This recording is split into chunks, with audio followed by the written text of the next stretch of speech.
আমরা চাই যেই নির্বাচন কমিশনের কারণে আমাদের শায়েখের রক্ত ঝরেছিল ওই নির্বাচন কমিশনের বিচার হতে হবে, নয়তো তাকে আমাদের হাতে ছেড়ে দেন, টুকরা টুকরা করে ছেড়ে দেবে ইনশাআল্লাহ।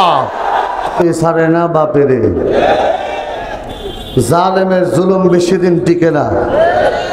নমরুদ থাকতে পারে নাই, ফেরাউন থাকতে পারে নাই, সাদ্দাত থাকতে পারে নাই, আবু জাহেল উতবা সাহেবা থাকতে পারে নাই, বাংলাদেশের খুনি নরপিচাস নমরুদ শেখ হাসিনা থাকতে পারে নাই।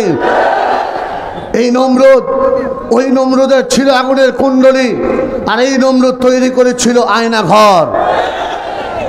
আরেকটা কথা বলি, আপনারা আওয়ামী লীগ নামে একটা দল চিনেন, আমি আওয়ামী লীগ নামক নরপিচাস একটা গোষ্ঠী চিনি, যেই গোষ্ঠী মানুষের রক্ত শোষণ করত, যেই গোষ্ঠী মানুষের লুণ্ঠন করত, যেই গোষ্ঠী ধর্ষণ করত, যেই গোষ্ঠী মানুষের ভোটার অধিকার কেড়ে নিত, যেই গোষ্ঠী বাংলাদেশে কোরআনের মাহফিলগুলি বন্ধ করত, আর কোরআনের মাহফিল বন্ধ করতে দেওয়া হবে না। বাংলাদেশে পাকিস্তান শাসন করেছে ২৬ বছর।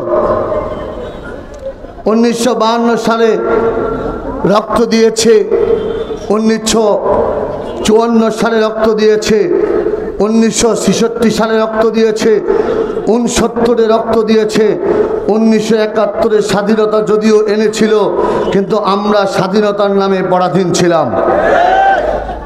আবার ২০০৮ সালে ক্ষমতা এসে আমাদের রক্ত দেওয়া লেগেছে, ২০১৩ সালে রক্ত দেওয়া লেগেছে, ২০১৬ সালে রক্ত দেওয়া লেগেছে, ২০১৮-তে রক্ত দেওয়া লেগেছে, আলেমদের জেলখানায় বন্দী হওয়া লেগেছে। ২০২৩ সালে ১২ই জুন বরিশালের মাটিতে আমাদের শায়েখের রক্ত ঝরেছে।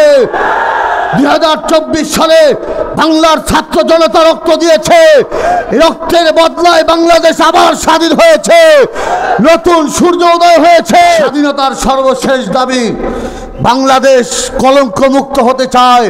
ও আল্লাহ সাদাদ্দিন ইল্লাল মুলুক ওয়া উলামায়ে সু ওয়া রহবানুহা, সাবধান থাকেন, যারা আওয়ামী লীগের দালালি করেছে, ওই নরপিচাসের দালালি করেছে, খুনি হাসিনার দালালি করেছে, তারা কোনোভাবেই এদেশে কোনো নেতৃত্ব, নির্বাচন, কোনো কিছু করার অধিকার রাখে না। নাসরুম মিনাল্লাহি ওয়া ফাতহ।